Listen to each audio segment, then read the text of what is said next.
पंजाब में US TV ਤੁਸੀਂ ਦੇਖ ਰਹੇ ਹੋ ਪ੍ਰੋਗਰਾਮ ਖਬਰਨਾਮਾ ਲੈ ਕੇ ਮੈਂ ਸੁਰਭੀ ਸ਼ਰਮਾ ਇੱਕ ਵਾਰ ਫਿਰ ਤੋਂ ਹਾਜ਼ਰ ਹੋ ਚੁੱਕੀ ਹਾਂ। ਜੀ ਹਾਂ, ਪ੍ਰੋਗਰਾਮ ਦੇ ਵਿੱਚ ਦੇਸ਼ ਵਿਦੇਸ਼ ਨਾਲ ਜੁੜੀਆਂ ਹੋਈਆਂ ਕੁਝ ਖਾਸ ਖਬਰਾਂ ਤੁਹਾਡੇ ਲਈ ਲੈ ਕੇ ਤੇ ਫਿਰ ਸ਼ੁਰੂ ਕਰਦੇ ਹਾਂ ਜੀ ਬਿਨਾਂ ਕਿਸੇ ਦੇਰੀ ਤੋਂ। ਸ਼ੁਰੂਆਤ ਕਰਨ ਜਾ ਰਹੇ ਹਾਂ ਅਮਰੀਕਾ ਤੋਂ। ਅਮਰੀਕਾ ਦੀ ਗੱਲ ਮੈਂ ਇਸ ਕਰਕੇ ਕਰ ਰਹੀ ਹਾਂ ਕਿਉਂਕਿ ਅਮਰੀਕਾ ਦੇ ਵਿੱਚ ਇਸ ਵੇਲੇ ਚੋਣਾਂ ਵੀ ਹੋਣ ਵਾਲੀਆਂ ਨੇ 5 ਨਵੰਬਰ ਨੂੰ ਰਾਸ਼ਟਰਪਤੀ ਦੀਆਂ, ਔਰ ਇਸ ਵਿੱਚ ਬਹੁਤ ਸਾਰੇ ਅਹਿਮ ਮੁੱਦੇ ਜਿਹੜੇ ਨਿਕਲ ਕੇ ਸਾਹਮਣੇ ਆ ਰਹੇ ਨੇ। ਇਸ ਵਿੱਚ ਸਭ ਤੋਂ ਵੱਡਾ ਮੁੱਦਾ ਜੋ ਹੈ ਉਹ ਹੈ ਇਮੀਗ੍ਰੇਸ਼ਨ ਦਾ ਮੁੱਦਾ। ਇਹ ਗੱਲ ਮੈਂ ਹਮੇਸ਼ਾ ਆਪਣੇ ਪ੍ਰੋਗਰਾਮ ਦੇ ਵਿੱਚ ਕਹਿੰਦੀ ਵੀ ਹੁੰਦੀ ਹਾਂ। ਪਰ ਇਸ ਤੋਂ ਇਲਾਵਾ ਕੀ ਤੁਹਾਨੂੰ ਪਤਾ ਹੈ ਕਿ ਗੈਰ ਕਾਨੂੰਨੀ ਤਰੀਕੇ ਦੇ ਨਾਲ ਜੋ ਲੋਕ ਉੱਥੇ ਰਹਿ ਰਹੇ ਹਨ ਕਿ ਹੁਣ ਉਹਨਾਂ ਤੇ ਕੀ ਬੀਤੀ ਹੋਵੇਗੀ ਜਾਂ ਕੀ ਬੀਤਣ ਵਾਲੀ ਹੈ, ਇਸ ਗੱਲ ਦਾ ਸ਼ਾਇਦ ਅੰਦਾਜ਼ਾ ਉਹਨਾਂ ਲੋਕਾਂ ਨੂੰ ਨਹੀਂ ਹੈ। ਜੀ ਹਾਂ, ਇਮੀਗ੍ਰੇਸ਼ਨ ਪ੍ਰਣਾਲੀ ਨੂੰ ਲੈ ਕੇ ਦੋਨੋਂ ਉਮੀਦਵਾਰ ਜੋ ਇਸ ਸਮੇਂ ਰਾਸ਼ਟਰਪਤੀ ਚੋਣ ਦੀ ਦੌੜ ਵਿੱਚ ਇੱਕ ਦੂਸਰੇ ਦੇ ਸਾਹਮਣੇ ਹਨ, ਉਹਨਾਂ ਵੱਲੋਂ ਆਪਣੇ ਵੱਖਰੇ ਵੱਖਰੇ ਦਾਅਵੇ ਪੇਸ਼ ਕੀਤੇ ਜਾ ਰਹੇ ਹਨ। ਜੇ ਮੈਂ ਸਭ ਤੋਂ ਪਹਿਲਾਂ ਗੱਲ ਕਰਾਂ ਡੋਨਲਡ ਟਰੰਪ ਦੀ, ਜੀ ਹਾਂ, ਸਾਬਕਾ ਰਾਸ਼ਟਰਪਤੀ ਡੋਨਲਡ ਟਰੰਪ, ਉਹਨਾਂ ਨੇ ਤਾਂ ਇਸ ਗੱਲ ਦੀ ਲੈ ਕੇ ਕਲੈਰਿਟੀ ਕਰ ਦਿੱਤੀ ਹੈ ਕਿ ਜਦੋਂ ਉਹ ਰਾਸ਼ਟਰਪਤੀ ਚੋਣ ਜਿੱਤ ਜਾਣਗੇ ਉਸ ਤੋਂ ਬਾਅਦ ਜਦੋਂ ਉਹਨਾਂ ਦਾ ਕਾਰਜਕਾਲ ਸ਼ੁਰੂ ਹੋਵੇਗਾ ਉਹ ਇਸ ਤਰੀਕੇ ਦੀ ਨੀਤੀਆਂ ਨੂੰ ਖਤਮ ਕਰ ਦੇਣਗੇ। ਯਾਨੀ ਕਿ ਇਮੀਗ੍ਰੇਸ਼ਨ ਦੇ ਇਸ ਗੈਰ ਕਾਨੂੰਨੀ ਤਰੀਕੇ ਦੇ ਨਾਲ ਜੋ ਮੁੱਦੇ ਉੱਠ ਰਹੇ ਨੇ ਜਾਂ ਫਿਰ ਗੈਰ ਕਾਨੂੰਨੀ ਤਰੀਕੇ ਦੇ ਨਾਲ ਜੋ ਲੋਕ ਦਾਖਲ ਹੋ ਰਹੇ ਨੇ, ਇਸ ਚੀਜ਼ ਨੂੰ ਪੂਰੀ ਤਰੀਕੇ ਨਾਲ ਖਤਮ ਕੀਤਾ ਜਾਵੇਗਾ और देश में किसी भी तरीके के गैर कानूनी प्रवासी ਨੂੰ ਸਥਾਨ नहीं दिता जाएगा या फिर इन्हां लई होर भी सख्त जिहड़े रूल है वो लागू कर दिते जाणगे। उधर ही दूसरे पासे कमला हैरिस जो कि उपराष्ट्रपति हैं ਅਤੇ राष्ट्रपति उम्मीदवार भी हैं, ਉਹਨਾਂ ਨੇ ਵੀ ਇਸ ਗੱਲ ਦੇ ਲੈ ਕੇ ਇੱਕ ਦਾਅਵਾ ਪੇਸ਼ ਕੀਤਾ ਹੈ। ਉਹਨਾਂ ਨੇ ਇਸ ਗੱਲ ਦਾ ਐਲਾਨ ਕੀਤਾ ਹੈ ਕਿ ਜਦੋਂ ਉਹ ਰਾਸ਼ਟਰਪਤੀ ਚੁਣੇ ਜਾਣਗੇ ਤਾਂ ਇਮੀਗ੍ਰੇਸ਼ਨ ਦੇ ਮੁੱਦੇ ਨੂੰ ਲੈ ਕੇ ਬਹੁਤ ਅਹਿਮ ਕਦਮ ਚੁੱਕਣਗੇ। ਇਸ ਵਿੱਚ ਉਹਨਾਂ ਨੇ ਇਹ ਵੀ ਗੱਲ ਕਹੀ ਹੈ ਕਿ ਸਾਡੇ ਦੇਸ਼ ਵਿੱਚ ਯਾਨੀ ਅਮਰੀਕਾ ਦੇ ਵਿੱਚ ਇਮੀਗ੍ਰੇਸ਼ਨ ਪ੍ਰਣਾਲੀ ਖਰਾਬ ਹੁੰਦੀ ਜਾ ਰਹੀ ਹੈ ਔਰ ਇਸ ਨੂੰ ਠੀਕ ਕਰਨਾ ਬਹੁਤ ਜ਼ਿਆਦਾ ਜ਼ਰੂਰੀ ਹੈ। ਦੋਨੋਂ ਹੀ ਉਮੀਦਵਾਰ ਇਸ ਗੱਲ ਨੂੰ ਲੈ ਕੇ ਇੱਕ ਮਤ ਹਨ, ਯਾਨੀ ਕਿ ਦੋਨਾਂ ਦੀ ਜੋ ਸੋਚ ਹੈ ਇਸ ਤੇ ਇੱਕੋ ਤਰੀਕੇ ਦੀ ਹੈ। ਦੋਨਾਂ ਵੱਲੋਂ ਇਹੀ ਗੱਲ ਕਹੀ ਜਾ ਰਹੀ ਹੈ कि देश ਵਿੱਚ ਮੌਜੂਦ ਗੈਰ ਕਾਨੂੰਨੀ ਪ੍ਰਵਾਸੀਆਂ ਤੇ ਸ਼ਿਕੰਜਾ ਕੱਸਿਆ ਜਾਏਗਾ ਅਤੇ ਉਹਨਾਂ ਤੇ ਕਾਰਵਾਈ ਕੀਤੀ ਜਾਵੇਗੀ। ਕਮਲਾ ਹੈਰਿਸ ਨੇ ਕਿਹਾ ਹੈ ਕਿ ਖਰਾਬ ਹੋਈ ਇਮੀਗ੍ਰੇਸ਼ਨ ਪ੍ਰਣਾਲੀ ਨੂੰ ਸਹੀ ਕਰਾਂਗੀ ਅਤੇ ਇਸ ਤਰੀਕੇ ਦੇ ਮੁੱਦੇ ਜਿੰਨੇ ਵੀ ਜ਼ਿਆਦਾ ਘੱਟ ਹੋ ਸਕਣ, ਘਟਾਇਆ ਜਾ ਸਕੇ, ਇਹਨਾਂ ਨੂੰ ਘਟਾਇਆ ਜਾਵੇਗਾ। ਦੇਸ਼ ਵਿੱਚ ਜਿੰਨੇ ਵੀ ਗੈਰ ਕਾਨੂੰਨੀ ਪ੍ਰਵਾਸੀ ਹਨ ਉਹਨਾਂ ਦੀ ਐਂਟਰੀ ਨੂੰ ਬਹੁਤ ਘੱਟ ਕੀਤਾ ਜਾਵੇਗਾ ਅਤੇ ਇਸ ਉੱਤੇ ਬਹੁਤ ਵਿਚਾਰ ਵੀ ਕੀਤਾ ਜਾਵੇਗਾ। ਸੋ ਇਮੀਗ੍ਰੇਸ਼ਨ ਦਾ ਮੁੱਦਾ ਇਸ ਕਰਕੇ ਵੀ ਅਹਿਮ ਹੈ ਕਿਉਂਕਿ ਇਮੀਗ੍ਰੇਸ਼ਨ ਅਮਰੀਕਾ ਜਾਣ ਦਾ ਚਾਅ ਤਾਂ ਹਰ ਕਿਸੇ ਨੂੰ ਹੈ। ਅਮਰੀਕਾ ਜਾਣ ਦੇ ਜਿਹੜੇ ਚਾਹਵਾਨ ਹੁੰਦੇ ਨੇ ਉਹ ਵੱਖ-ਵੱਖ ਤਰੀਕੇ ਅਪਣਾਉਂਦੇ ਨੇ ਕਿਉਂਕਿ ਜਦੋਂ ਤੁਸੀਂ ਲੀਗਲ ਵੇ ਦੇ ਨਾਲ ਅਮਰੀਕਾ ਨਹੀਂ ਪਹੁੰਚ ਪਾਉਂਦੇ ਤੇ ਤੁਹਾਨੂੰ ਕੁਝ ਲੋਕ, ਕੁਝ ਏਜੰਟ ਲਾਲਚ ਦਿੰਦੇ ਨੇ ਕਿ ਤੁਸੀਂ ਇਨਲੀਗਲ ਵੇ ਦੇ ਨਾਲ ਯਾਨੀ ਗੈਰ ਕਾਨੂੰਨੀ ਤਰੀਕੇ ਦੇ ਨਾਲ ਅਮਰੀਕਾ ਪਹੁੰਚ ਜਾਓ। ਇਸ ਤਰੀਕੇ ਦੇ ਲਾਲਚ ਨਾਲ ਉਹ ਆਪਣੀ ਜਾਨ ਨੂੰ ਵੀ ਜ਼ੋਖਮ ਵਿੱਚ ਪਾ ਦਿੰਦੇ ਨੇ, ਆਪਣੇ ਪਰਿਵਾਰ ਨੂੰ ਵੀ ਖਤਰੇ ਵਿੱਚ ਰੱਖਦੇ ਨੇ ਔਰ ਬਿਨਾਂ ਆਪਣੀ ਜਾਨ ਦੀ ਪਰਵਾਹ ਕੀਤੇ ਉਹ ਗੈਰ ਕਾਨੂੰਨੀ ਤਰੀਕੇ ਨਾਲ ਅਮਰੀਕਾ ਪਹੁੰਚਣ ਦੀ ਕੋਸ਼ਿਸ਼ ਕਰਦੇ ਨੇ, ਜਿਸ ਵਿੱਚ ਸਭ ਤੋਂ ਪਹਿਲਾਂ ਉਹ ਮੈਕਸੀਕੋ ਬਾਰਡਰ ਰਾਹੀਂ ਉੱਥੇ ਪਹੁੰਚਦੇ ਹਨ। ਪਰ ਹੁਣ ਅਮਰੀਕਾ ਦੀ ਸਰਕਾਰ ਵੱਲੋਂ ਕੁਝ ਸਖਤੀਆਂ ਕੀਤੀਆਂ ਗਈਆਂ ਨੇ, ਇਸ ਕਰਕੇ ਅਮਰੀਕਾ ਮੈਕਸੀਕੋ ਬਾਰਡਰ ਜਾਣਾ ਥੋੜਾ ਮੁਸ਼ਕਿਲ ਹੋ ਰਿਹਾ ਹੈ। ਇਸ ਕਰਕੇ ਹੁਣ ਇਹਨਾਂ ਨੇ ਵੱਖਰਾ ਰਾਹ ਚੁਣ ਲਿਆ ਹੈ ਔਰ ਡੋਂਕੀ ਰਾਹੀਂ ਉੱਥੇ ਪਹੁੰਚਣ ਦੀ ਕੋਸ਼ਿਸ਼ ਕੀਤੀ ਜਾਂਦੀ ਹੈ ਅਤੇ ਰਸਤੇ ਦੇ ਵਿੱਚ ਬਹੁਤ ਕੁਝ ਵਾਪਰਦਾ ਵੀ ਹੈ। ਕੁਝ ਪ੍ਰਵਾਸੀ ਲੋਕ ਇਹਨਾਂ ਨੂੰ ਰੋਕ ਲੈਂਦੇ ਨੇ, ਕੁਝ ਹੋਰ ਲੋਕ ਜਿਹੜੇ ਨੇ ਇਹਨਾਂ ਨੂੰ ਅੱਗੇ ਦਾ ਰਾਹ ਦਿਖਾਉਂਦੇ ਨੇ ਅਤੇ ਇਹਨਾਂ ਕੋਲ ਲੁੱਟ ਖੋਹ ਵੀ ਹੋ ਜਾਂਦੀਆਂ ਨੇ, ਕੋਈ ਵਾਰਦਾਤਾਂ ਹੋ ਜਾਂਦੀਆਂ ਨੇ, ਇੱਥੋਂ ਤੱਕ ਕਿ ਕਿਸ਼ਤੀ ਜਿਹੜੀ ਹੈ ਉਹ ਪਲਟ ਜਾਂਦੀ ਹੈ। ਕਈ ਵਾਰ ਇੰਗਲਿਸ਼ ਚੈਨਲ ਰਾਹੀਂ ਬਾਰਡਰ ਕ੍ਰੋਸ ਕਰਨਾ ਸਭ ਤੋਂ ਜ਼ਿਆਦਾ ਖਤਰਨਾਕ ਹੈ ਅਤੇ ਲੋਕ ਜੋ ਨੇ ਇਸ ਚੀਜ਼ ਨੂੰ ਬਿਲਕੁਲ ਵੀ ਸਮਝ ਨਹੀਂ ਰਹੇ ਅਤੇ ਲਗਾਤਾਰ ਇਸ ਚੀਜ਼ ਨੂੰ ਅਪਣਾ ਰਹੇ ਹਨ। ਇਸੇ ਤਰੀਕੇ ਨੂੰ ਅਪਣਾਉਂਦੇ ਹੋਏ ਉਹ ਕਿਸੇ ਵੀ ਤਰੀਕੇ ਅਮਰੀਕਾ ਪਹੁੰਚਣਾ ਚਾਹੁੰਦੇ ਹਨ, ਪਰ ਉਹ ਇਸ ਗੱਲ ਤੋਂ ਬਿਲਕੁਲ ਅਣਜਾਣ ਹਨ ਕਿ ਅਮਰੀਕਾ ਦੀ ਜੋ ਸਿਚੁਏਸ਼ਨ ਇਸ ਸਮੇਂ ਹੈ ਜਾਂ ਫਿਰ ਅਮਰੀਕਾ ਜੋ ਇਸ ਸਮੇਂ ਨੀਤੀ ਲਾਗੂ ਕਰਨ ਵਾਲਾ ਹੈ ਉਹਨਾਂ ਤੇ ਕਿੰਨੀ ਭਾਰੀ ਪੈ ਸਕਦੀ ਹੈ। ਉਹੀ ਪਿੱਛੇ ਜੇ 22 ਅਕਤੂਬਰ ਨੂੰ ਇੱਕ ਜਹਾਜ਼ ਅਮਰੀਕਾ ਨੇ ਭਾਰਤ ਭੇਜਿਆ ਹੈ। ਤੁਹਾਨੂੰ ਦੱਸ ਦਵਾਂ ਇਸ ਵਿੱਚ ਲੱਖ ਤੋਂ ਵੀ ਜ਼ਿਆਦਾ ਜਿਹੜੇ ਗੈਰ ਕਾਨੂੰਨੀ ਪ੍ਰਵਾਸੀ ਸੀ ਉਹਨਾਂ ਨੂੰ ਦੇਸ਼ ਤੋਂ ਕੱਢ ਦਿੱਤਾ ਗਿਆ ਹੈ। ਇਸ ਲਈ ਭਾਰਤ ਵੱਲੋਂ ਇੱਕ ਜਹਾਜ਼ ਭੇਜਿਆ ਗਿਆ ਸੀ ਅਮਰੀਕਾ ਔਰ ਇੱਥੇ ਉਹਨਾਂ ਨੇ ਗੈਰ ਕਾਨੂੰਨੀ ਪ੍ਰਵਾਸੀਆਂ ਦੀ ਇੱਕ ਤਿੱਖੀ ਨਜ਼ਰ ਰੱਖੀ ਹੋਈ ਸੀ ਜੋ ਕਿ ਅਮਰੀਕਾ ਦੇ ਵਿੱਚ ਬਿਨਾਂ ਕਿਸੇ ਆਧਾਰ ਤੋਂ ਰਹਿ ਰਹੇ ਸੀਗੇ ਔਰ ਉਹਨਾਂ ਨੂੰ ਦੇਸ਼ ਨਿਕਾਲਾ ਦੇ ਦਿੱਤਾ ਗਿਆ ਹੈ ਔਰ ਇਸ ਤਰੀਕੇ ਦੀ ਨੀਤੀ ਜਿਹੜੀ ਹੈ ਆਉਣ ਵਾਲੇ ਸਮੇਂ ਤੱਕ ਚੱਲੇਗੀ। ਇਸ ਵਿੱਚ ਭਾਰਤ ਹੀ ਨਹੀਂ, ਭਾਰਤ ਦਾ ਹੋਰ ਵੀ ਬਹੁਤ ਸਾਰੇ ਦੇਸ਼ ਜੁੜੇ ਹੋਏ ਸੀ ਜਿਨ੍ਹਾਂ ਦੇ ਲੋਕਾਂ ਨੂੰ ਹੁਣ ਇਸ ਤਰੀਕੇ ਦੇ ਨਾਲ ਦੇਸ਼ ਵਿੱਚੋਂ ਕੱਢਿਆ ਜਾ ਰਿਹਾ ਹੈ, ਯਾਨੀ ਕਿ ਗੈਰ ਕਾਨੂੰਨੀ ਪ੍ਰਵਾਸੀਆਂ ਦੀ ਉੱਥੇ ਜਿਹੜੀ ਪ੍ਰਵਾਸ ਹੈ ਉਸ ਨੂੰ ਖਤਮ ਕਰਨ ਲਈ ਇਹ ਤਰੀਕਾ ਅਪਣਾਇਆ ਜਾ ਰਿਹਾ ਹੈ। ਉੱਥੇ ਹੀ ਉਹਨਾਂ ਦੇ ਮੰਤਰੀ ਵੱਲੋਂ ਇਹ ਗੱਲ ਕਹੀ ਗਈ ਹੈ, ਵਿਦੇਸ਼ ਮੰਤਰੀ ਵੱਲੋਂ, ਕਿ ਇਹ ਨੀਤੀ ਅੱਗੇ ਆਉਣ ਵਾਲੇ ਸਮੇਂ 'ਚ ਵੀ ਲਾਗੂ ਹੋਵੇਗੀ ਅਤੇ ਉਹ ਬਹੁਤ ਚੰਗੀ ਤਰੀਕੇ ਦੇ ਨਾਲ ਗੈਰ ਕਾਨੂੰਨੀ ਪ੍ਰਵਾਸੀਆਂ ਤੇ ਨਜ਼ਰ ਰੱਖ ਰਹੇ ਨੇ, ਤਾਂ ਕਿ ਕਿਸੇ ਤਰੀਕੇ ਦੀ ਕੋਈ ਹਰਕਤ ਅਮਰੀਕਾ ਵਿੱਚ ਨਾ ਹੋਵੇ, ਕਿਸੇ ਤਰੀਕੇ ਦਾ ਕੋਈ ਅਪਰਾਧਿਕ ਮਾਹੌਲ ਨਾ ਬਣੇ।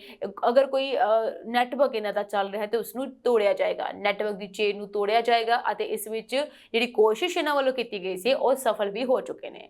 ਇਸ ਸਭ ਦੇ ਬਾਵਜੂਦ ਵੀ ਉਹਨਾਂ ਨੇ ਇਸ ਗੱਲ ਦਾ ਜ਼ਿਕਰ ਕੀਤਾ ਹੈ ਕਿ ਗੈਰ ਕਾਨੂੰਨੀ ਪ੍ਰਵਾਸੀਆਂ ਨੂੰ ਇਹ ਗੱਲ ਸੋਚ ਕੇ ਅਮਰੀਕਾ ਵਿੱਚ ਆਉਣਾ ਚਾਹੀਦਾ ਹੈ ਕਿ ਉਹਨਾਂ ਦਾ ਇੱਥੇ ਕੁਝ ਵੀ ਨਹੀਂ ਬਣੇਗਾ ਅਗਰ ਉਹ ਇਸ ਤਰੀਕੇ ਨਾਲ ਆਉਣਗੇ। ਉਹਨਾਂ ਨੇ ਇੱਕੋ ਗੱਲ ਕਹੀ ਹੈ ਕਿ ਗੈਰ ਕਾਨੂੰਨੀ ਤਰੀਕੇ ਨਾਲੋਂ ਜ਼ਿਆਦਾ ਉਹ ਜੋ ਕਾਨੂੰਨੀ ਰੂਟ ਹੈ, ਜੋ ਇੱਕ ਹੈ ਲੀਗਲ ਰੂਟ ਹੈ, ਉਸ ਰੂਟ ਨੂੰ ਤਰਜੀਹ ਦਿੰਦੇ ਹਨ ਅਤੇ ਉਹ ਇसी ਚੀਜ਼ ਨੂੰ ਲੈ ਕੇ ਹੀ ਪੂਰਾ ਤਰਜੀਹ ਦੇਣਗੇ ਤਾਂ ਕਿ ਕਾਨੂੰਨੀ ਰੂਟ ਯਾਨੀ ਕਿ ਜੋ ਲੀਗਲ ਰਸਤਾ ਹੈ, ਸਫ਼ਰ ਹੈ, ਉसी ਰਸਤੇ ਨਾਲ ਉसी ਤਰੀਕੇ ਦੇ ਨਾਲ ਅਮਰੀਕਾ ਪਹੁੰਚਿਆ ਜਾਵੇ, ਨਾ ਕਿ ਕਿਸੇ ਬਾਰਡਰਾਂ ਨੂੰ ਕ੍ਰੋਸ ਕਰਕੇ ਜਾਂ ਫਿਰ ਕਿਸੇ ਹੋਰ ਤਰੀਕੇ ਦੇ ਨਾਲ ਉੱਤੇ ਰੁਕਿਆ ਜਾਵੇ। ਉੱਥੇ ਇੱਕ ਬਹੁਤ ਵੱਡੀ ਖਬਰ ਇੱਕ ਸਾਹਮਣੇ ਆਈ ਹੈ, ਉਹ ਇਹ ਹੈ ਕਿ ਪਿਛਲੇ ਸਾਲ ਹਰ ਘੰਟੇ 10 ਭਾਰਤੀਆਂ ਨੂੰ ਗੈਰ ਕਾਨੂੰਨੀ ਤਰੀਕੇ ਨਾਲ ਅਮਰੀਕਾ ਵਿੱਚ ਦਾਖਲ ਹੋਣ ਦੇ ਦੋਸ਼ ਵਿੱਚ ਗ੍ਰਿਫਤਾਰ ਕੀਤਾ ਗਿਆ ਸੀ। ਅਮਰੀਕਾ ਦੇ ਕਸਟਮ ਅਤੇ ਬਾਰਡਰ ਪ੍ਰੋਟੈਕਸ਼ਨ ਵਿਭਾਗ ਨੇ ਅਕਤੂਬਰ 2023 ਤੋਂ ਸਤੰਬਰ 2024 ਤੱਕ ਗੈਰ ਕਾਨੂੰਨੀ ਢੰਗ ਨਾਲ ਦੇਸ਼ ਵਿੱਚ ਦਾਖਲ ਹੋਣ ਵਾਲੇ ਲੋਕਾਂ ਦਾ ਡਾਟਾ ਜਾਰੀ ਕੀਤਾ ਹੈ। और इस आंकड़े के मुताबिक पिछले साल 29 लाख लोगों को गैर कानूनी ढंग नाल सरहद पार करने के दोष गिरफ्तार किया गया है। ये कोई अमाउंट या फिर मैं कहां आंकड़ा छोटा मोटा नहीं है। 29 लाख लोग बहुत ज़्यादा होंगे ने। एक साल दे विच इन्हां लोकां नूं गैर कानूनी ढंग दे नाल सरहद पार करने के दोष गिरफ्तार किया गया है। तुसीं सोचो कि इन्हां लोकां दे विच किन्नी होड़ लगी होएगी अमेरिका आउण दी अते लोग अपनी जान नूं जोखम विच पा के मैक्सीको बॉर्डर या फिर किसी भी बॉर्डर ते पहुंचे हैं अते अमेरिका 'च दाखल होने की कोशिश की गई है। हुण इन्हां लोकां ने वखरे वखरे राह भी अपनाने शुरू कर दिते हैं। सो इन्हां विचों ਜਿਹੜੇ 29 ਲੱਖ ਲੋਕ ਫੜੇ ਗਏ ਨੇ, ਇਹਨਾਂ ਵਿੱਚੋਂ 90,415 ਭਾਰਤੀ ਸਨ। 90,000 ਵੀ ਆંકੜਾ ਥੋੜਾ ਨਹੀਂ ਹੈ ਭਾਰਤੀਆਂ ਲਈ। ਇਹਨਾਂ ਵਿੱਚ ਇਹ ਗੱਲ ਦਾ ਜ਼ਿਕਰ ਸਾਫ਼ ਹੋ ਰਿਹਾ ਹੈ ਕਿ 90,000 ਯਾਨੀ ਕਿ ਲੱਖ ਦੇ ਕਰੀਬ ਲੋਕ ਅੱਜ ਵੀ ਗੈਰ ਕਾਨੂੰਨੀ ਤਰੀਕੇ ਦੇ ਨਾਲ ਡੋਂਕੀ ਰਾਹੀਂ ਅਮਰੀਕਾ ਪਹੁੰਚ ਰਹੇ ਨੇ, ਜਿਨ੍ਹਾਂ ਵਿੱਚ ਭਾਰਤੀ ਉਹਨਾਂ ਨੂੰ ਬਹੁਤ ਜ਼ਿਆਦਾ ਕਰੇਜ਼ ਹੈ ਇਹਨਾਂ ਵਿੱਚ ਜਾਣ ਦਾ। ਸੋ ਇਹਨਾਂ ਦੇ ਵਿੱਚੋਂ ਵੀ 90,000 ਵਿੱਚੋਂ ਵੀ 43,764 ਨੂੰ ਅਮਰੀਕਾ ਕੈਨੇਡਾ ਸਰਹੱਦ ਤੋਂ ਗ੍ਰਿਫਤਾਰ ਕੀਤਾ ਗਿਆ ਸੀ। ਭਾਰਤੀ ਏਜੰਸੀਆਂ ਮੁਤਾਬਕ ਸਰਹੱਦ ਪਾਰ ਕਰਨ ਵਾਲੇ 50% ਤੋਂ ਵੱਧ ਭਾਰਤੀ ਗੁਜਰਾਤ ਦੇ ਸਨ। ਹਾਲਾਂਕਿ ਪਿਛਲੇ ਸਾਲ ਦੇ ਮੁਕਾਬਲੇ ਇਹ ਆંકੜਾ ਘਟਿਆ ਹੈ। ਸਾਲ 2022-23 ਦੇ ਵਿੱਚ 96,917 ਭਾਰਤੀਆਂ ਨੂੰ ਗੈਰ ਕਾਨੂੰਨੀ ਸਰਹੱਦ ਪਾਰ ਕਰਨ ਲਈ ਗ੍ਰਿਫਤਾਰ ਕੀਤਾ ਗਿਆ ਸੀ। ਕੈਨੇਡੀਅਨ ਪਾਸਿਓਂ ਬਾਰਡਰ ਕ੍ਰੋਸਿੰਗ ਦੇ ਆંકੜੇ ਦਰਸਾਉਂਦੇ ਹਨ ਕਿ ਭਾਰਤੀ ਹੁਣ ਮੈਕਸੀਕੋ ਦੇ ਡੋਂਕੀ ਰੂਟ ਦੀ ਬਜਾਏ ਕੈਨੇਡਾ ਨੂੰ ਆਪਣੀ ਪਹਿਲੀ ਪਸੰਦ ਵਜੋਂ ਵਰਤ ਰਹੇ ਹਨ। दरअसल इसका एक अलग तरीका है कि अमेरिका ने मैक्सीको बॉर्डर ते चौकसी वधा दी है, जिस करके हुण मैक्सीको राही अमेरिका विच दाखल होना बहुत ज़्यादा मुश्किल हो चुका है। इस करके इन्हां लोकां दे वल्लों एक नवा राह अपनाया गया है ते ओह राह है कैनेडा दा। जी हाँ, इस दे नाल ही कैनेडा तो सरहद पार करना मैक्सीको नालों आसान है। कैनेडा का वीज़ा लैन वाले भारती उतों टैक्सी राही सरहद पार करके अमेरिका पहुंच जाते हैं। हालांकि हाल के सालों के विच अमेरिका ने इत्थे भी चैक पोस्टां नूं सख्त कर दिता है, क्योंकि अमेरिका वालों इस गल की पुष्टि की गई है। इस गल नूं लैके हुण चौकसी जिहड़ी है वधा दी गई है ताकि लोग इस रूट नूं भी हुण ना अपनाउण। हालांकि रिपोर्टां के अनुसार कैनेडा सरहद तो गिरफ्तार किए गए भारतीयों की गिनती सरहद पार करने वालों नालों बहुत घट है। लोगों ने दो मुख्य कारणों करके मैक्सीको राही डोंकी लगानी छड़ दी है। पहला इसलिए क्योंकि मैक्सीको ले जाए जाने तो पहला अस्थाई तौर पर उन्होंने दुबई या तुर्की विच रोक दिता जाता है। दूजा, अमरीकी एजेंसियां पिछले कुछ सालों तो इन्हां देशां विच रह रहे गैर कानूनी प्रवासियों के नेड़े नज़र रख रही है अते उन्होंने मनुखी तस्करी के नैटवर्क नूं तोड़ दिता है। गुजराती लोग हुण मैक्सीको की बजाय कनेडियन रूट की चोन कर रहे हैं, क्योंकि उत्थों टैक्सी किराए ते लैके आसानी दे नाल अमेरिका विच प्रवेश किया जा सकता है। सो यही वजह है कि हुण लोगों ने डोंकी रूट को थोड़ा जिहा घटाना शुरू कर दिता है अते कैनेडा राही अमेरिका पहुंचने की कोशिश कर रहे हैं ते कैनेडा राही अमेरिका भी उही पहुंच सकता है जिसका कैनेडा का वीज़ा लगा होवे। सो इस तरीके दे नाल भी हुण अमेरिका विच पहुंचने की कोशिश जिहड़ी है कीती जा रही है, पर अमेरिका सरकार जिहड़ी है हुण इत्थे भी सख्ती करने की कोशिश कर रही है अते हर ਹਰ ਰੂਟ ਨੂੰ ਕਿਸੇ ਨਾ ਕਿਸੇ ਤਰੀਕੇ ਬੰਦ ਕਰਨ ਦੀ ਕੋਸ਼ਿਸ਼ ਕਰ ਰਹੀ ਹੈ ਤਾਂ ਕਿ ਇਸ ਤਰੀਕੇ ਦੇ ਮਨੁੱਖੀ ਤਸਕਰੀ ਦੇ ਜਿਹੜੇ ਮਾਮਲੇ ਨੇ, ਨੈਟਵਰਕ ਹੈ, ਇਸ ਨੂੰ ਤੋੜਿਆ ਜਾ ਸਕੇ। ਸੋ ਇਹ ਮਾਮਲਾ ਬਹੁਤ ਗੰਭੀਰ ਹੈ। ਅਮਰੀਕਾ ਹੋਵੇ, ਕੈਨੇਡਾ ਹੋਵੇ, ਇਹੀ ਐਸੇ ਦੋ ਦੇਸ਼ ਨੇ ਜਿਸ ਵਿੱਚ ਲੋਕ ਜਿਹੜੇ ਨੇ ਗੈਰ ਕਾਨੂੰਨੀ ਤਰੀਕੇ ਦੇ ਨਾਲ ਇੱਥੇ ਜਾਣਾ ਪਸੰਦ ਕਰਦੇ ਨੇ ਜਾਂ ਫਿਰ ਆਪਣੀ ਮਜਬੂਰੀ ਦੇ ਵਿੱਚ ਜਾਂਦੇ ਨੇ, ਕਿਉਂਕਿ ਵੀਜ਼ਾ ਇਹਨਾਂ ਦਾ ਇੱਥੇ ਲੱਗਣਾ ਬਹੁਤ ਮੁਸ਼ਕਿਲ ਹੁੰਦਾ ਹੈ ਅਤੇ ਇੱਥੋਂ ਰਹਿ ਕੇ ਕਮਾਈ ਕਰਨਾ ਅਤੇ ਆਪਣਾ ਭਵਿੱਖ ਸੁਧਾਰਨ ਦਾ ਉਹਨਾਂ ਦਾ ਸੁਪਨਾ ਹੁੰਦਾ ਹੈ। ਆਪਣੇ ਇਸੇ ਸੁਪਨੇ ਨੂੰ ਪੂਰਾ ਕਰਨ ਦੇ ਲਈ ਉਹ ਕਿਸੇ ਵੀ ਹੱਦ ਤੱਕ ਚਲੇ ਜਾਂਦੇ ਨੇ ਅਤੇ ਗੈਰ ਕਾਨੂੰਨੀ ਤਰੀਕੇ ਨੂੰ ਅਪਣਾ ਕੇ ਇੱਥੇ ਪਹੁੰਚਣ ਦੀ ਕੋਸ਼ਿਸ਼ ਕਰਦੇ ਨੇ। ਪਰ ਅਮਰੀਕਾ ਸਰਕਾਰ ਜੋ ਹੁਣ ਵੇਲੇ ਦੀ ਹੈ, ਯਾਨੀ ਹੁਣ ਦਾ ਪ੍ਰਸ਼ਾਸਨ ਹੈ, ਉਹ ਕੁਝ ਸਖਤੀ ਕਰ ਰਿਹਾ ਹੈ, ਚੌਕਸੀ ਵਧਾ ਦਿੱਤੀ ਗਈ ਹੈ।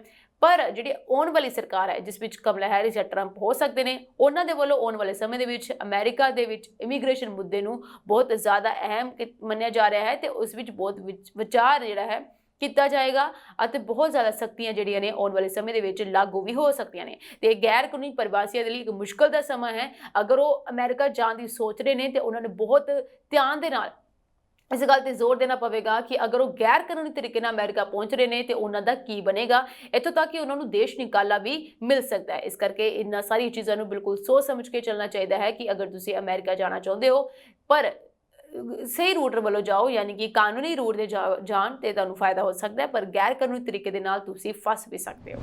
ਉਧਰ ਹੀ ਅਮਰੀਕਾ ਵਿੱਚ ਭਾਰਤੀ ਅਮਰੀਕੀ ਨਾਗਰਿਕਾਂ ਦਾ ਡੈਮੋਕ੍ਰੈਟਿਕ ਪਾਰਟੀ ਵੱਲ ਝੁਕਾਅ ਘਟਦਾ ਨਜ਼ਰ ਆ ਰਿਹਾ ਹੈ, ਜੋ ਪਾਰਟੀ ਲਈ ਚੇਤਾਵਨੀ ਸੰਕੇਤ ਹੈ, ਜਦਕਿ ਰਿਪਬਲਿਕਨ ਪਾਰਟੀ ਵੱਲ ਝੁਕਾਅ ਰੱਖਣ ਵਾਲੇ ਵੋਟਰਾਂ ਦੇ ਅੰਕੜੇ ਵਿੱਚ ਕੋਈ ਬਦਲਾਅ ਨਹੀਂ ਹੋਇਆ ਹੈ। ਇਸ ਗੱਲ ਨੂੰ ਲੈ ਕੇ ਅਸੀਂ ਹਮੇਸ਼ਾ ਪੁਸ਼ਟੀ ਕਰਦੇ ਆ ਰਹੇ ਹਾਂ ਕਿ ਸਰਵੇਖਣ ਜਿਹੜੇ ਨੇ ਉਹ ਬਾਰ-ਬਾਰ ਬਦਲਦੇ ਰਹਿੰਦੇ ਨੇ ਤੇ ਇਸ ਬਦਲਣ ਦੇ ਨਾਲ ਹੀ ਇਸ ਗੱਲ ਨੂੰ ਹੋਰ ਵੀ ਜ਼ੋਰ ਦਿੱਤਾ ਜਾਂਦਾ ਹੈ ਕਿ ਕਿਹੜੀ ਪਾਰਟੀ ਜਿਹੜੀ ਅੱਗੇ ਚੱਲ ਰਹੀ ਹੈ। ਫਿਲਹਾਲ ਜੋ ਸਭ ਤੋਂ ਪਹਿਲਾਂ ਸਰਵੇਖਣ ਆਏ ਸੀ, ਉਹਨਾਂ ਸਰਵੇਖਣਾਂ ਦੇ ਵਿੱਚ ਕਮਲਾ ਹੈਰਿਸ ਸਭ ਤੋਂ ਅੱਗੇ ਚੱਲ ਰਹੀ ਸੀ ਔਰ ਇਸ ਤੋਂ ਵੀ ਪਹਿਲਾਂ ਜਦੋਂ ਜੋ ਬਾਈਡਨ ਸੀਗੇ ਉਦੋਂ ਡੋਨਾਲਡ ਟਰੰਪ ਬਹੁਤ ਅੱਗੇ ਚੱਲ ਰਹੇ ਸੀਗੇ। ਪਰ ਜਦੋਂ ਦੀ ਕਮਲਾ ਹੈਰਿਸ ਨੇ ਇਸ ਕਮਾਨ ਨੂੰ ਸੰਭਾਲਿਆ ਹੈ, ਯਾਨੀ ਕਿ ਇਸ ਦੌੜ ਵਿੱਚ ਸ਼ਾਮਲ ਹੋਈ ਹੈ, ਉਸ ਤੋਂ ਬਾਅਦ ਹੀ ਇਸ ਦੌੜ ਦਾ, ਇਸ ਪਾਰਟੀ ਦਾ ਜਿਹੜੀ ਹੈ ਗੇਮ ਹੀ ਬਦਲ ਚੁੱਕੀ ਹੈ।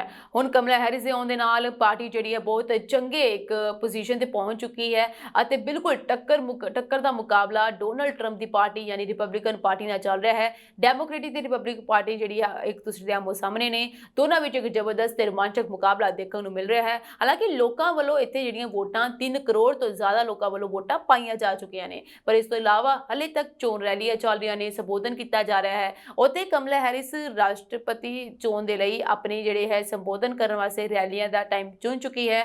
ਇਸ ਹਫਤੇ ਉਹਨਾਂ ਨੇ ਆਪਣਾ ਪੂਰਾ ਸ਼ੈਡਿਊਲ ਜਾਰੀ ਕਰ ਲਿਆ ਹੈ ਕਿ ਉਹ ਕਦੋਂ ਕਿੱਥੇ ਜਾ ਕੇ ਚੋਣ ਪ੍ਰਚਾਰ ਕਰਨਗੇ, ਕਿਉਂਕਿ ਇਹੀ ਇੱਕ ਆਖਰੀ ਹਫਤਾ ਹੈ ਜੋ ਕਿ ਡੋਨਾਲਡ ਟਰੰਪ ਤੇ ਕਮਲਾ ਹੈਰਿਸ ਦੇ ਸਮਰਥਕਾਂ ਨੂੰ ਆਪਣੇ ਵੱਲ ਖਿੱਚ ਸਕਦਾ ਹੈ। ਸੋ ਹੁਣ ਇਹਨਾਂ ਦੋਨਾਂ ਦੇ ਹੱਥ ਵਿੱਚ ਹੈ ਕਿ ਕਿਸ ਤਰੀਕੇ ਦੇ ਨਾਲ ਸਮਰਥਕਾਂ ਨੂੰ ਆਪਣੇ ਵੱਲ ਖਿੱਚਦੇ ਨੇ ਤੇ ਇਸ ਨੂੰ ਕਾਇਮ ਰੱਖਦੇ ਨੇ। ਸੋ ਕਮਲਾ ਹੈਰਿਸ ਵੱਲੋਂ ਵੀ ਪੂਰੀ ਕੋਸ਼ਿਸ਼ ਕੀਤੀ ਜਾ ਰਹੀ ਹੈ, ਟਰੰਪ ਵੱਲੋਂ ਵੀ ਆਪਣੀ ਪੂਰੀ ਕੋਸ਼ਿਸ਼ ਕੀਤੀ ਜਾ ਰਹੀ ਹੈ। ਫਿਲਹਾਲ ਸਰਵੇਖਣ ਕਮਲਾ ਹੈਰਿਸ ਵੱਲ ਸਭ ਤੋਂ ਪਹਿਲਾਂ ਅੱਗੇ ਸੀਗੇ, ਯਾਨੀ ਕਿ ਜੋ ਸਭ ਤੋਂ ਪਹਿਲਾਂ ਸਰਵੇਖਣ ਆਏ ਸੀ ਕਮਲਾ ਹੈਰਿਸ ਦੀ ਦੌੜ ਵਿੱਚ ਸ਼ਾਮਲ ਹੋਣ ਤੋਂ ਬਾਅਦ, ਉਦੋਂ ਕਮਲਾ ਹੈਰਿਸ ਬਹੁਤ ਅੱਗੇ ਸੀਗੇ ਔਰ ਉਸ ਤੋਂ ਬਾਅਦ ਟਰੰਪ ਜਿਹੜੇ ਸੀ ਉਹਨਾਂ ਤੋਂ 3-4% ਪਿੱਛੇ ਸੀ। ਪਰ ਬਾਅਦ ਵਿੱਚ ਟਰੰਪ ਜਿਹੜੇ ਸੀ ਕਮਲਾ ਹੈਰਿਸ ਤੋਂ ਕੁਝ % ਅੱਗੇ ਨਿਕਲ ਗਏ ਤੇ ਕਮਲਾ ਹੈਰਿਸ ਪਿੱਛੇ ਰਹਿ ਗਏ। ਪਰ ਹੁਣ ਜੋ ਤਾਜ਼ਾ ਸਰਵੇਖਣ ਆਏ ਨੇ ਇਸ ਵਿੱਚ ਦੋਨੋਂ ਹੀ ਉਮੀਦਵਾਰ ਇੱਕ ਬਰਾਬਰ ਹੋ ਚੁੱਕੇ ਨੇ, ਯਾਨੀ ਕਿ ਅਗਰ 50% ਡੋਨਾਲਡ ਟਰੰਪ ਨੇ ਤੇ 50% ਹੀ ਕਮਲਾ ਹੈਰਿਸ ਨੇ, ਦੋਨੋਂ ਬਰਾਬਰ ਦੇ ਹੋ ਚੁੱਕੇ ਨੇ। ਪਰ ਇਸ ਬਰਾਬਰਤਾ ਤੋਂ ਬਾਅਦ ਹੁਣ ਗੱਲ ਇਹ ਸੋਚਣ ਵਾਲੀ ਹੈ ਕਿ ਹਲੇ ਵੀ ਐਸੇ ਬਹੁਤ ਸਾਰੀ ਚੀਜ਼ਾਂ ਨੇ ਜੋ ਕਿ ਡੈਮੋਕ੍ਰੈਟਿਕ ਪਾਰਟੀ ਨੂੰ ਸੰਕਟ ਵਿੱਚ ਪਾ ਸਕਦੀਆਂ ਨੇ ਔਰ ਉਹ ਡੈਮੋਕ੍ਰੈਟਿਕ ਪਾਰਟੀ ਨੂੰ ਇਸ ਗੱਲ ਤੇ ਥੋੜਾ ਜ਼ੋਰ ਦੇਣਾ ਪਵੇਗਾ। ਜਿਸ ਤਰੀਕੇ ਨਾਲ ਮੈਂ ਕਿਹਾ ਕਿ ਭਾਰਤੀ ਅਮਰੀਕੀ ਜਿਹੜੇ ਨੇ ਉਹਨਾਂ ਦਾ ਝੁਕਾਅ ਕਮਲਾ ਹੈਰਿਸ ਵੱਲ ਥੋੜਾ ਘੱਟ ਨਜ਼ਰ ਆ ਰਿਹਾ ਹੈ। ਫਿਲਹਾਲ ਡੋਨਾਲਡ ਟਰੰਪ ਦਾ ਜੋ ਸਭ ਚੀਜ਼ ਹੈ ਉਹ ਉਸੇ ਤਰੀਕੇ ਨਾਲ ਸੇਮ ਹੈ, ਪਰ ਜੋ ਆંકੜੇ ਨੇ ਉਹ ਨਹੀਂ ਬਦਲੇ ਨੇ ਟਰੰਪ ਦੇ। ਇਹ ਜਾਣਕਾਰੀ ਇੱਕ ਨਵੇਂ ਸਰਵੇਖਣ ਵਿੱਚ ਸਾਹਮਣੇ ਆਈ ਹੈ। ਖੋਜ ਅਤੇ ਵਿਸ਼ਲੇਸ਼ਣ ਕੰਪਨੀ ਯੂਗੋਵ ਦੇ ਸਹਿਯੋਗ ਨਾਲ ਕਾਰਨੇਗੀ एडोमेंट फॉर इंटरनेशनल पीस द्वारा करवाए गए 2024 ਭਾਰਤੀ ਅਮਰੀਕਨ ਰਵੱਈਏ ਸਿਰਲੇਖ ਦੇ ਇੱਕ ਨਵੇਂ ਸਰਵੇਖਣ ਵਿੱਚ ਦਾਅਵਾ ਕੀਤਾ ਗਿਆ ਹੈ ਕਿ ਭਾਰਤੀ ਅਮਰੀਕੀਆਂ ਦਾ ਝੁਕਾਅ ਅਜੇ ਵੀ ਡੈਮੋਕ੍ਰੈਟਿਕ ਪਾਰਟੀ ਵੱਲ ਹੈ, ਪਰ ਰਿਪਬਲਿਕਨ ਪਾਰਟੀ ਦੇ ਉਮੀਦਵਾਰਾਂ ਅਤੇ ਸਾਬਕਾ ਰਾਸ਼ਟਰਪਤੀ ਡੋਨਾਲਡ ਟਰੰਪ ਦੇ ਸਮਰਥਨ ਵਿੱਚ ਮਾਮੂਲੀ ਵਾਧਾ ਦੇਖਿਆ ਜਾ ਰਿਹਾ ਹੈ। ਫਿਲਹਾਲ ਇੱਕ ਗੱਲ ਤਾਂ ਕਹੀ ਜਾ ਰਹੀ ਹੈ ਕਿ ਉਹ ਡੈਮੋਕ੍ਰੈਟਿਕ ਪਾਰਟੀ ਵੱਲ ਤਾਂ ਹਨ, ਪਰ ਮਾਮੂਲੀ ਜਿਹਾ ਵਾਧਾ ਜਿਹੜਾ ਹਲੇ ਵੀ ਰਿਪਬਲਿਕਨ ਪਾਰਟੀ ਵੱਲ ਦੇਖਿਆ ਜਾ ਰਿਹਾ ਹੈ। ਇਹ ਵਿਸ਼ਲੇਸ਼ਣ 18 ਸਤੰਬਰ ਤੋਂ 15 ਅਕਤੂਬਰ ਦਰਮਿਆਨ 714 ਭਾਰਤੀ ਅਮਰੀਕੀ ਨਾਗਰਿਕਾਂ ਵਿਚਕਾਰ ਕਰਵਾਏ ਗਏ ਰਾਸ਼ਟਰੀ ਪੱਧਰ ਤੇ ਆਨਲਾਈਨ ਸਰਵੇਖਣ ਤੇ ਆਧਾਰਿਤ ਹਨ। ਸਰਵੇਖਣ ਜੋ ਕਿ ਹਮੇਸ਼ਾ ਬਦਲਦੇ ਰਹਿੰਦੇ ਹਨ। ਸਰਵੇਖਣ ਦੇ ਮੁਤਾਬਕ 61% ਰਜਿਸਟਰਡ ਭਾਰਤੀ ਅਮਰੀਕੀ ਵੋਟਰਾਂ ਨੇ ਹੈਰਿਸ ਨੂੰ ਵੋਟ ਦੇਣ ਦੀ ਯੋਜਨਾ ਬਣਾਈ ਹੈ, ਜਦਕਿ 32% ਟਰੰਪ ਨੂੰ ਵੋਟ ਦੇਣ ਦਾ ਇਰਾਦਾ ਰੱਖਦੇ ਹਨ। ਇਸ ਵਿੱਚ ਕਿਹਾ ਗਿਆ ਹੈ ਕਿ ਟਰੰਪ ਨੂੰ ਵੋਟ ਪਾਉਣ ਦੇ ਇੱਛੁਕ ਉੱਤਰਦਾਤਾਵਾਂ ਦੇ ਹਿੱਸੇ ਵਿੱਚ 2020 ਤੋਂ ਮਾਮੂਲੀ ਵਾਧਾ ਹੋਇਆ ਹੈ। ਦੂਜੇ ਪਾਸੇ 67% ਭਾਰਤੀ ਅਮਰੀਕੀ ਔਰਤਾਂ ਕਮਲਾ ਹੈਰਿਸ ਨੂੰ ਵੋਟ ਪਾਉਣ ਦੀ ਯੋਜਨਾ ਬਣਾ ਰਹੀਆਂ ਹਨ, ਜਦਕਿ 53% ਪੁਰਸ਼ਾਂ ਦਾ ਕਹਿਣਾ ਹੈ ਕਿ ਉਹ ਹੈਰਿਸ ਨੂੰ ਵੋਟ ਪਾਉਣ ਦੀ ਯੋਜਨਾ ਬਣਾ ਰਹੇ ਹਨ। ਅਮਰੀਕਾ ਵਿੱਚ ਭਾਰਤੀ ਮੂਲ ਦੇ ਲੋਕਾਂ ਦੀ ਆਬਾਦੀ 52 ਲੱਖ ਤੋਂ ਵੱਧ ਹੈ।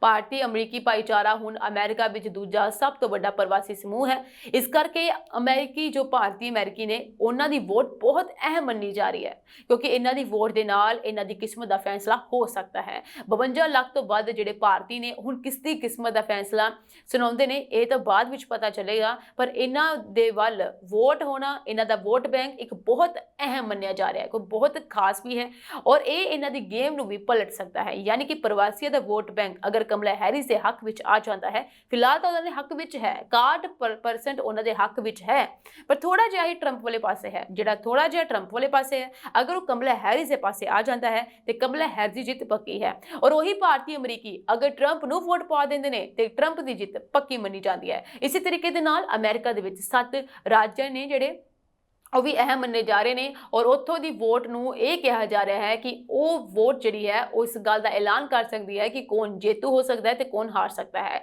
ਫਿਲਹਾਲ ਹਲੇ ਤੱਕ ਕੁਝ ਵੀ ਕਲੀਅਰ ਨਹੀਂ ਹੋਇਆ ਹੈ। ਤਾਜ਼ੇ ਸਰਵੇਖਣ ਸਾਹਮਣੇ ਆ ਰਹੇ ਨੇ ਜਿਸ ਵਿੱਚ ਇਹ ਗੱਲ ਦਾ ਜ਼ਿਕਰ ਕੀਤਾ ਗਿਆ ਹੈ। ਇਸ ਤੋਂ ਪਹਿਲਾਂ ਤਾਂ ਇਹਨਾਂ ਦੋਨਾਂ ਦੇ ਵਿੱਚ ਇੱਕ ਬਰਾਬਰਤਾ ਜਿਹੜੀ ਦਿਖਾਈ ਗਈ ਹੈ। ਤਾਜ਼ੇ ਸਰਵੇਖਣ ਦੇ ਅਨੁਸਾਰ ਇਹਨਾਂ ਦੋਨਾਂ ਦੇ ਵਿੱਚ ਇੱਕ ਬਰਾਬਰ ਗੇਮ ਚੱਲ ਰਹੀ ਹੈ, ਪਰ ਇੱਕ ਹਫ਼ਤਾ ਹਲੇ ਵੀ ਬਾਕੀ ਹੈ। ਇਸ ਹਫ਼ਤੇ ਬਾਅਦ 5 ਨਵੰਬਰ ਨੂੰ ਇਸ ਗੱਲ ਦਾ ਐਲਾਨ ਹੋ ਜਾਏਗਾ ਕਿ ਅਮਰੀਕਾ ਦੀ ਸੱਤਾ ਕਿਸ ਉਮੀਦਵਾਰ ਦੇ ਹੱਥ ਆਏਗੀ। ਉੱਥੇ ਗੱਲ ਕਰਦੇ ਹਾਂ ਕੈਨੇਡਾ ਦੀ। ਜਿਵੇਂ ਅਸੀਂ ਸਭ ਜਾਣਦੇ ਹਾਂ ਕੈਨੇਡਾ ਤੇ ਭਾਰਤ ਦੇ ਵਿੱਚ ਬਹੁਤ ਵੱਡਾ ਤਣਾਅ ਜਿਹੜਾ ਹੈ ਪੈਦਾ ਹੋ ਚੁੱਕਿਆ ਹੈ। ਇਸ ਤਣਾਅ ਕਰਕੇ ਉੱਥੇ ਰਹਿ ਰਹੇ ਲੋਕਾਂ ਦੀ ਮੁਸ਼ਕਲਾਂ ਵੱਧ ਸਕਦੀਆਂ ਨੇ। ਇੱਕ ਸੰਕਟ ਜਿਹੜਾ ਹੈ ਉਹਨਾਂ ਤੇ ਮੰਡਰਾ ਰਿਹਾ ਹੈ। ਹੁਣ ਉਹ ਲੋਕ ਦੁਚਿੱਤੀ ਵਿੱਚ ਪਏ ਹੋਏ ਨੇ ਕਿ ਆਖਿਰ ਭਾਰਤ ਕੈਨੇਡਾ ਦੇ ਸੰਬੰਧ ਦਾ ਅਸਰ ਉਹਨਾਂ ਤੇ ਕੀ ਪਵੇਗਾ। ਫਿਲਹਾਲ ਪਹਿਲਾਂ ਹੀ ਬਹੁਤ ਜ਼ਿਆਦਾ ਜਿਹੜੇ ਹਾਲਾਤ ਉੱਤੇ ਖਰਾਬ ਹੁੰਦੇ ਜਾ ਰਹੇ ਨੇ, ਪਰ ਹੁਣ ਐਸੀ ਸਥਿਤੀ ਤੋਂ ਬਾਅਦ ਇੱਕ ਚਿੰਤਾ ਦਾ ਵਿਸ਼ਾ ਇਹ ਚੀਜ਼ ਬਣ ਚੁੱਕੀ ਹੈ ਉੱਥੇ ਦੇ ਪ੍ਰਵਾਸੀਆਂ ਦੇ ਲਈ। ਪਰ ਉੱਥੇ ਹੁਣ ਇੱਕ ਹੋਰ ਵੱਡੀ ਖਬਰ ਸਾਹਮਣੇ ਆ ਰਹੀ ਹੈ ਕਿ ਕੈਨੇਡਾ ਦੇ ਵਿੱਚ ਜਿਹੜਾ ਪ੍ਰਵਾਸ ਵੱਧ ਰਿਹਾ ਹੈ ਇਸ ਨੂੰ ਲੈ ਕੇ ਇੱਕ ਨਵੀਂ ਰਿਪੋਰਟ ਸਾਹਮਣੇ ਆਈ ਹੈ। ਫਿਲਹਾਲ ਕੈਨੇਡਾ ਦੀ ਜੇ ਮੈਂ ਗੱਲ ਕਰਾਂ, ਕੈਨੇਡਾ ਇੱਕ ਐਸਾ ਦੇਸ਼ ਬਣ ਚੁੱਕਿਆ ਹੈ ਭਾਰਤੀਆਂ ਦੇ ਲਈ ਜੋ ਭਾਰਤੀਆਂ ਨੂੰ ਬਹੁਤ ਪਸੰਦ ਹੈ। ਇਸੇ ਕਰਕੇ ਹੀ ਕੈਨੇਡਾ ਦੇ ਵਿੱਚ ਸਭ ਤੋਂ ਜ਼ਿਆਦਾ ਭਾਰਤੀ ਉੱਥੇ ਵਸਦੇ ਹਨ। ਪਰ ਹੁਣ ਉੱਥੇ ਵੱਧਦੀ ਹੋਈ ਆਬਾਦੀ ਨੇ ਕੈਨੇਡਾ ਦੇ ਲੋਕਾਂ ਦੇ ਲਈ ਯਾਨੀ ਕੈਨੇਡਾ ਦੇ ਸਰਕਾਰ ਦੇ ਲਈ ਚਿੰਤਾ ਵਧਾ ਦਿੱਤੀ ਹੈ। ਇਸ ਕਰਕੇ ਉਹਨਾਂ ਨੇ ਆਪਣਾ ਹੁਣ ਮਨ ਬਦਲ ਰਿਹਾ ਹੈ। ਕੈਨੇਡਾ ਸਰਕਾਰ ਯਾਨੀ ਪ੍ਰਧਾਨ ਮੰਤਰੀ ਜਸਟਿਨ ਟਰੂਡੋ ਨੇ ਆਪਣੀ ਨੀਤੀ ਵਿੱਚ ਬਦਲਾਅ ਕੀਤਾ ਹੈ। ਉਹਨਾਂ ਨੇ ਇਸ ਨੀਤੀ ਨੂੰ ਬਦਲ ਕੇ ਇਹ ਕਿਹਾ ਹੈ ਕਿ ਹੁਣ ਕੈਨੇਡਾ ਦੇ ਵਿੱਚ ਪ੍ਰਵਾਸੀਆਂ ਦੇ ਜਿਹੜਾ ਆਉਣ ਜਾਣ ਦਾ ਕੰਮ ਸੀਗਾ ਉਹ ਘਟਾਇਆ ਜਾਏਗਾ, ਯਾਨੀ ਕਿ ਪ੍ਰਵਾਸੀਆਂ ਦੀ ਗਿਣਤੀ ਨੂੰ ਹੁਣ ਘਟਾਇਆ ਜਾਵੇਗਾ। ਸੋ ਕੈਨੇਡਾ ਹਰੇਕ ਸਾਲ ਵੱਡੀ ਗਿਣਤੀ ਵਿੱਚ ਪ੍ਰਵਾਸੀਆਂ ਦਾ ਸਵਾਗਤ ਕਰਦਾ ਹੈ। ਹਾਲ ਹੀ ਵਿੱਚ ਸਾਹਮਣੇ ਆਈ ਰਿਪੋਰਟ ਮੁਤਾਬਕ ਬਹੁਤ ਸਾਰੇ ਕੈਨੇਡੀਅਨ ਮਹਿਸੂਸ ਕਰਦੇ ਹਨ ਕਿ ਦੇਸ਼ ਵਿੱਚ ਬਹੁਤ ਜ਼ਿਆਦਾ ਪ੍ਰਵਾਸੀ ਹਨ।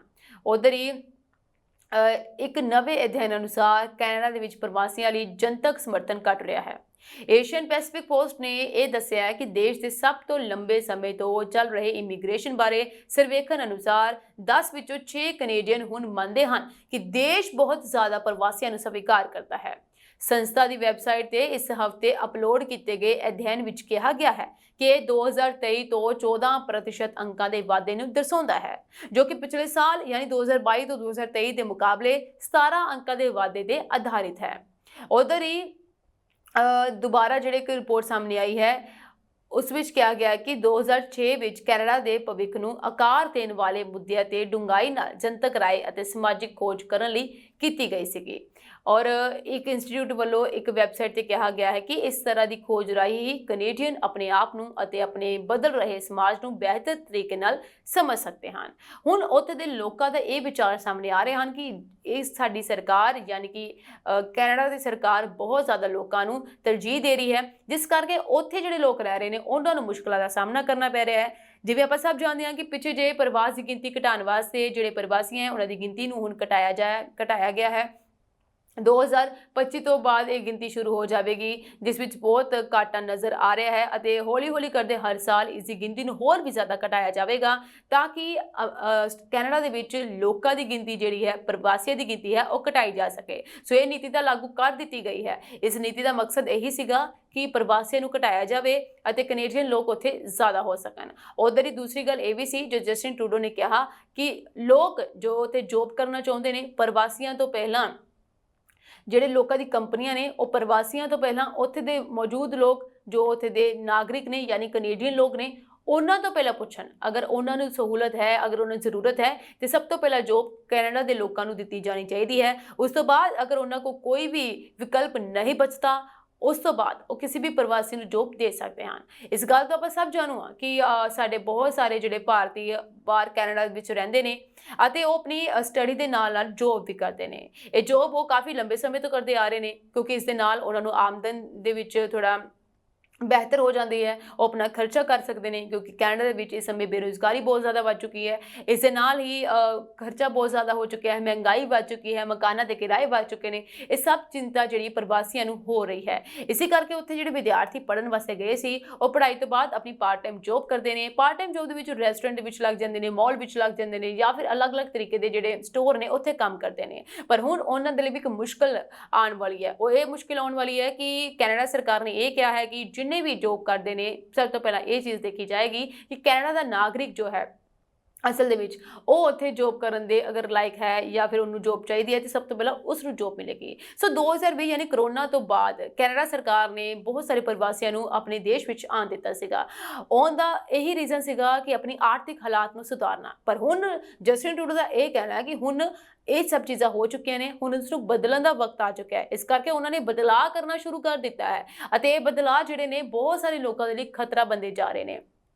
जी हाँ, खास तौर पर अध्ययन जो सामने आए ने उसने भी दस्सिया कि पिछले साल दौरान कनेडियंस का वध रहा अनुपात इस गल नाल सहमत है कि शरणार्थी होने का दावा करने वाले बहुत सारे लोग असल शरणार्थी नहीं हैं और बहुत सारे प्रवासी कनेडियन कदरां कीमतां नूं नहीं अपना रहे हैं।